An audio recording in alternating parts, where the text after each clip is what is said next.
Welcome back to Cool Comics, ladies and gentlemen, and today I'm very happy because I'm going through classic Stan Lee and Steve Ditko Amazing Spider-Man for the first time. Now, I never grew up reading these comics, and I wish I had. For years, I probably could have had access to them, but I never went out of my way to try and find them.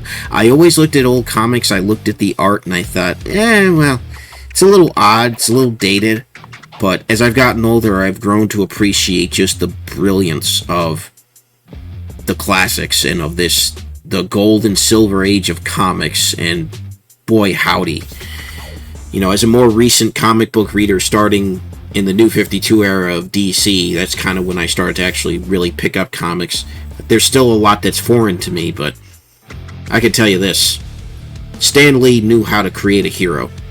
And seeing Spider-Man as he's just starting out is one of the most amazing experiences. It really is. As the title says, it's amazing. He is amazing. He doesn't do anything mind-blowing compared to what he might do today. It's still very simplistic, but it's good storytelling, good characterization, great illustration by Steve Ditko. It's wonderful. I believe I'm on issue 4.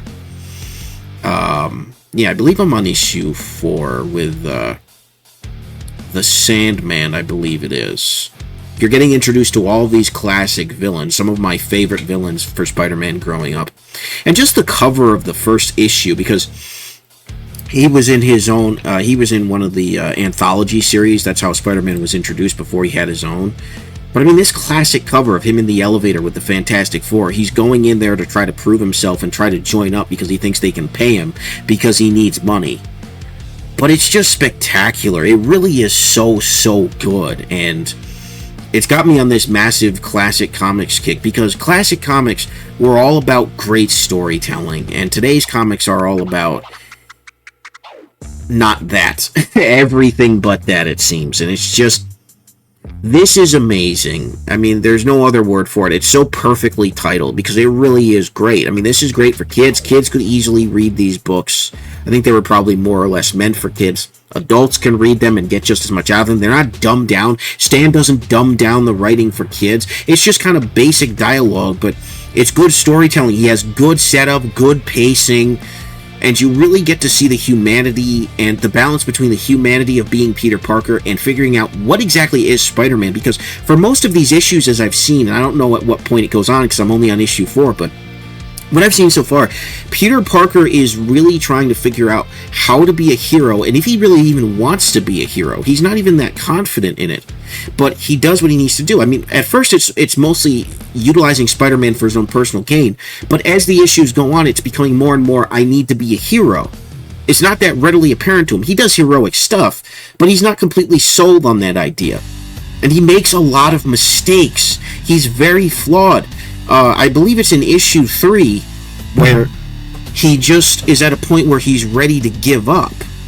He's at a point where he doesn't know if he wants to continue to be Spider-Man just because of the way that he screws up. And it's very humbling to see that, but yet he's reminded that, it is issue 3, I think, with Doc Ock. And the Human Torch ends up coming into his school and doing a motivational speech, and it motivates him to continue on, and that no matter what happens, that if you're a hero, you can continue on. But even at that point, he's not totally sold on the fact that he's a hero. He's just trying to earn money, which is what he was doing, which got Uncle Ben killed. I mean, it's really good, compelling storytelling and great art, and a lot of it that you can read digitally is well remastered, and you can get the omnibuses, and there's multiple ways to read these classic stories. It's really great stuff. It's really powerful stuff, and I can't wait to see what continues on. I know over the course of, I think it's from 1966 to about 1998 or somewhere around there, so there's a lot of issues that I have to go through. I don't know if I'll make it through the whole run or not, and I've heard that in the 90s that the issues start to get a little bit shakier, so I can't really make any judgments going in that direction. However, what I'm reading so far from Stan Lee is spectacular. I mean, he is truly a master of storytelling. He frames things perfectly. His dialogue is great. Some people might say, well, it's too much dialogue explaining what's going on, but that's comics. You have to explain, because there's a lot of still imagery, and there's a lot of motion going on in different panels that's implied, but they kind of have to spell out for you what's happening to create a further picture in your mind. It's still reading. It's still a book. You know, that's what comic books are, and they're truly awesome. But people need to read this because they need to understand this massively popular character of Spider-Man over the years. They need to understand who he is and how he came to be and how he is supposed to be represented, because far too many of today's writers and illustrators for Spider-Man, they don't get him. They don't get Peter Parker. Or they're more interested in one of the numerous spin-offs that's been created over the years, almost needlessly. But Peter Parker is a great character. He's a great everyman. Anybody can relate to him. They can relate to being in a position where a loved one has died and they don't have a lot of money, so they have to do odd jobs just to survive. Multiple people can relate to having to choose between doing the right thing and doing what you want to do. A lot of people can relate to giving up after you've been too confident about something and you've ended up losing. You know, he got his butt handed to him by Doc Ock, and I'm pretty sure it's still the 3rd issue. I might be getting my numbering wrong, so don't crucify me on that. But when he faces off against Doc Ock for the first time, he gets his butt kicked. And he's like, well, I don't think I'm going to be Spider-Man. Then again, he sees the Human Torch come to his school, and he motivates everybody, and he thanks him as Spider-Man. The Human Torch is like, wait, what did I do? Which is really funny. It's just great.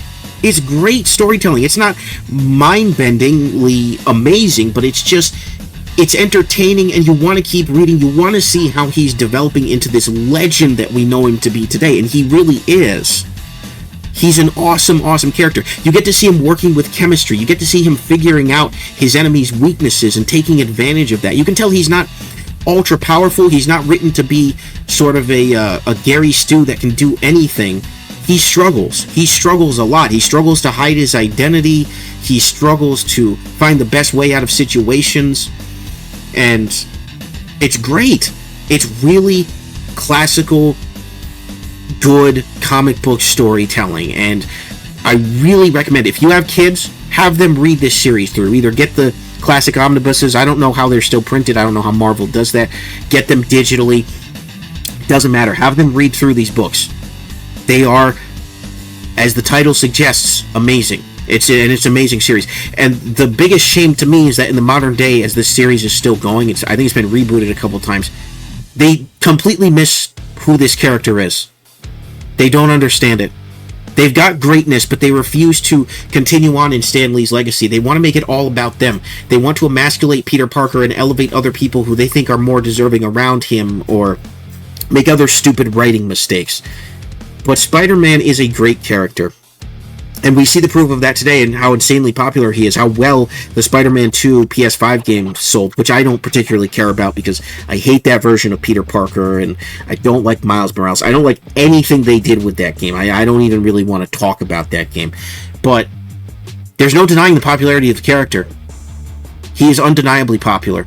And everything he does now is successful because most people grew up with Spider-Man.